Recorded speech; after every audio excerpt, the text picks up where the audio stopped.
Hello नमस्ते everyone, welcome back to the channel. तो कैसे हैं आप सब? उम्मीद है सब बहुत अच्छे से होंगे। और आज है 16 अगस्त और ये जो वीकेंड था ना, ये बहुत ही शानदार था। सबकी छुट्टियां थी और बारिश हो रही थी दिल्ली में, तो सब ने बहुत इन्जॉय किया। और बहुत सारे लोग तो ऐसे हैं जो दिल्ली से बाहर शायद ट्रिप पे चले गए होंगे ताकि इन्जॉय कर सकें। और यहाँ पर दिल्ली में ना इस बार सब ने बिना खर्चा किए हुए इन्जॉय कर लिया, क्योंकि वेदर बहुत शानदार हो रखा है। तो इसी की एक झलक मैं आपको दिखा रही हूँ। और आज 16 अगस्त है, कल 15 अगस्त थी, कल वो सेलिब्रेशन थी। आज 16 अगस्त को जन्माष्टमी है और आज उसी की सेलिब्रेशन रहेगी, वही मैं आपके साथ शेयर करूँगी। तो चलिए शुरू करते हैं आज का व्लॉग। तो ये व्लॉग मैंने इवनिंग में शूट किया है। और जन्माष्टमी का जो त्यौहार है ना, वो जो पहले रौनक होती थी वो अब देखने को मिलती तो है, पर उस तरीके की नहीं मिलती।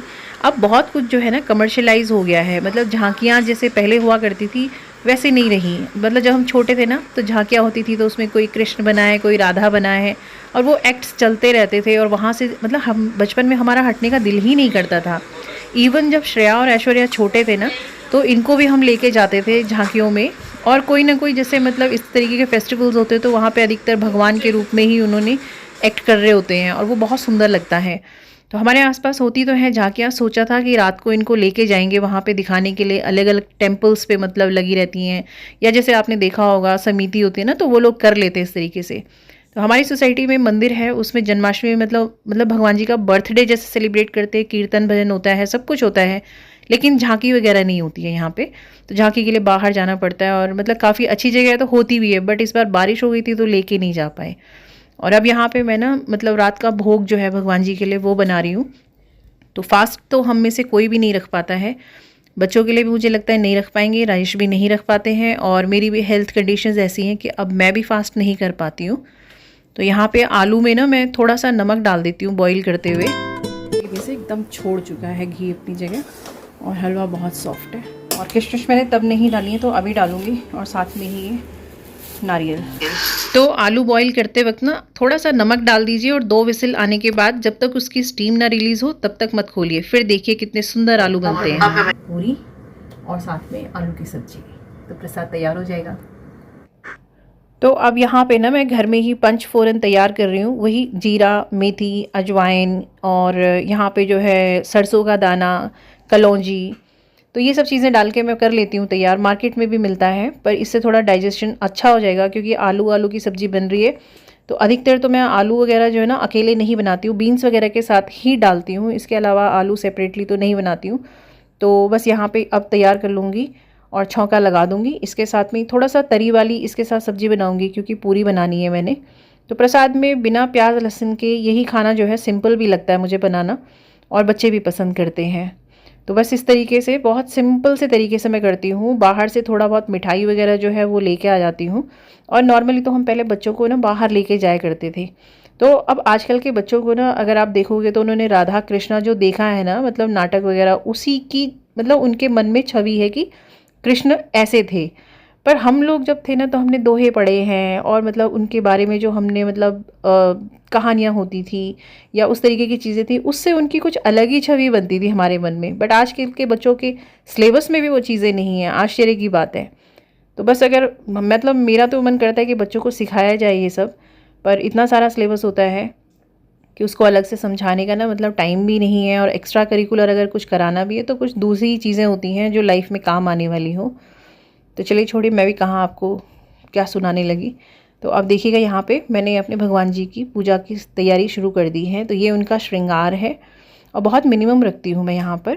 तो छोटे से मेरे पास ये कान्हा ना अलग अलग टाइम पे आए थे, और शुरू में मैं इनकी पूजा भी नहीं करती थी। मैंने रखे हुए थे, एक जो है मुझे मम्मी ने ला के दिया, एक हम गए थे घूमने और हम लेके आए, पर हमें मतलब ये पता नहीं था कि तब ये बाल रूप में लड्डू गोपाल हैं। और एक श्रेया और ऐश्वर्या जो है वो जन्माष्टमी में बहुत छोटे थे, इन्होंने उठा लिए थे, मतलब मार्केट में मैं इनको लेके गई थी। तो बहुत समय के बाद में मतलब एहसास हुआ, और फिर तब से हम इनकी पूजा करते हैं। बट ऐसा नहीं है कि जहाँ जाएंगे वहाँ साथ लेके जाएंगे, बस मन में भगवान जी को बसाया है। जब जब जितनी सेवा उनकी हो पाती है करते हैं। और जन्माष्टमी में हम फास्ट तो नहीं करती मैं, और घर में भी कोई नहीं है करने वाला, लेकिन अपने मन से जितना कर सकते हैं उतना करते हैं, और उतना ही मैं आपके साथ शेयर कर रही हूँ। तो पूरी दुनिया में ना मुझे लगता है कि सिर्फ इंडिया में ही है जो इतनी वैरायटी ऑफ फेस्टिवल्स हैं, इतनी स्टेट्स हैं, और मतलब बहुत से लोग हैं जो हर स्टेट के मतलब मैक्सिमम स्टेट्स के फेस्टिवल्स को मनाते हैं।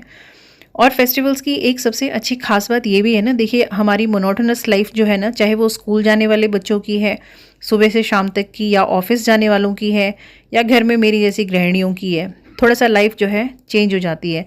क्योंकि और दिन हम जो है रोज़ रूटीन के काम करते हैं, आज के दिन थोड़ा सा हट जाता है। मतलब सुबह उठिए, अपना मंदिर जो है उसको साफ़ सुथरा कीजिए, थोड़ा सा म्यूज़िक लगा लीजिए, भजन वगैरह जैसे मैं कर लेती हूँ। बैकग्राउंड में अभी मेरे भी भजन चल रहे हैं, इसलिए मैं आपके साथ में मतलब वॉइस वैसे नहीं कर पा रही हूँ शेयर, और फिर वॉइस ओवर करना पड़ रहा है। और इसी तरीके से फिर मतलब पूजा के लिए जो आप मतलब अलग तरीके के कपड़े पहनते हैं, खाना पीना जो है पकवान अलग बनते हैं, और मतलब भगवान जी को सजाना, और एक अलग तरीके का ऑरा क्रिएट हो ही जाता है घर के अंदर। सभी लोगों के मन में विचार भी उसी तरीके से आते हैं।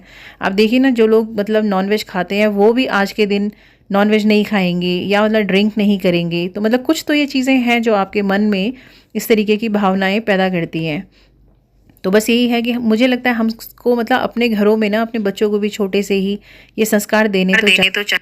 अब इस वक्त जब मैं ये बात कह रही हूँ ना, तो यहाँ पे बहुत से व्यूअर्स हमारे ऐसे भी होंगे जो मूर्त रूप में मतलब भगवान को नहीं मानते हैं, लेकिन एक सुप्रीम पावर तो मानते ही होंगे। तो भले ही वो मूर्ति को सिर नहीं झुकाएंगे, लेकिन वो ये तो ज़रूर मानते हैं कि कोई शक्ति तो है।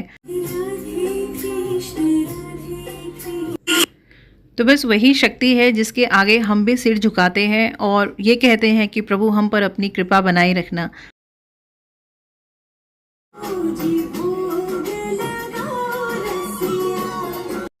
तो वापस आते हैं उसी बात पे कि कृष्ण जी की जो जीवनी है, जो उनकी लाइफ हिस्ट्री है, अगर उसको देखा जाए तो उससे आज के बच्चे जो है ना, और हम खुद भी मतलब हर एक इंसान जो है एक इंस्पिरेशन ले सकता है कि देखिए आपकी लाइफ में ना अलग अलग तरीके के स्ट्रगल्स आएंगे। मतलब कृष्णा जी को देखिए ना, जन्म से पहले ही मारने के लिए उनको राक्षस आ गए थे। उसके बाद उनको अपना घर जो है मतलब घर से दूर, माँ बाप से दूर रहना पड़ा, और उसके बाद भी उन्हें जो है धर्म के मतलब रास्ते पर चलने के लिए दूसरों को प्रेरित करना पड़ा। कई बार तो मतलब अपने ही रिश्तेदारों के खिलाफ जो है उनको युद्ध करना पड़ा। तो लेकिन उन्होंने देखिए सच का ही साथ दिया, धर्म का ही साथ दिया। तो इन चीज़ों को हमें अपने बच्चों को भी सिखाना चाहिए और ख़ुद भी उसी पर चलना चाहिए, जो कि आज की डेट पे ना होता नहीं है। अमूमन हम लोग को जहाँ फ़ायदा दिखता है हम उस तरफ हो जाते हैं। मतलब धर्म और सच्चाई तो जो है आज, अब क्योंकि कलयुग चल रहा है तो हालांकि ऐसा नहीं हो सकता कि बिल्कुल ही नहीं होगा, लेकिन मैं मानती हूँ कि मतलब अच्छे लोग भी हैं, धर्म भी है, सच्चाई भी है, लेकिन कम है। मतलब वो थोड़ा सा ना साइड हो जाती है, जहाँ पे लोग को अपना बेनिफिट नज़र आता है तो हम लोग उसी तरीके से हो जाते हैं, है ना। तो अपने बच्चों को थोड़ा सा अच्छी चीज़ें सिखानी चाहिए, मैं भी कोशिश करती हूँ और यहाँ पे वही शेयर कर रही हूँ आपके साथ में। मतलब सीधा होना चाहिए बट बहुत ज़्यादा नहीं, है ना। ऐसे तो हमने पहले भी सुना हुआ है कि भाई जो जंगल में जो सीधे मतलब पेड़ होते हैं वो सबसे पहले काटे जाते हैं। तो ये व्हाट्सएप जो यूनिवर्सिटी है वहाँ पे और फेसबुक पे सब यही चलता है, लेकिन कुछ तो सच्चाई इसमें है। तो यहाँ पे जो है ना, मैं अब थोड़ा सा इनको सिखा रही हूँ कि किस तरीके से चलता है। थोड़ा बहुत सीखा हुआ भी है, लेकिन स्कूल्स में ना जैसे टीका लगाना और कलावा बांधना ये सब अलाउड नहीं है। मेहंदी नहीं लगा के आप जा सकते हो, चाहे रक्षाबंधन है या कुछ है। तो बस इसी तरीके से घर में थोड़ा थोड़ा बच्चों को सिखाना पड़ता है। और ये दोनों यहाँ पे अब मुझे टीका लगा रहे हैं, और चावल लगाना मतलब कैसे लगाना ये भी बेचारे अभी नहीं सीख पा रहे ढंग से। तो ये थी सिंपल सी जन्माष्टमी की पूजा, जिस तरीके से मैं अपने घर में करती हूँ और अपने बच्चों को सिखाने की कोशिश करती हूँ। तो बस अब भगवान जी का जो ये प्रसाद था उसको सारे खाने में मिला लूँगी और वही हमारे लिए भी प्रसाद बन जाएगा।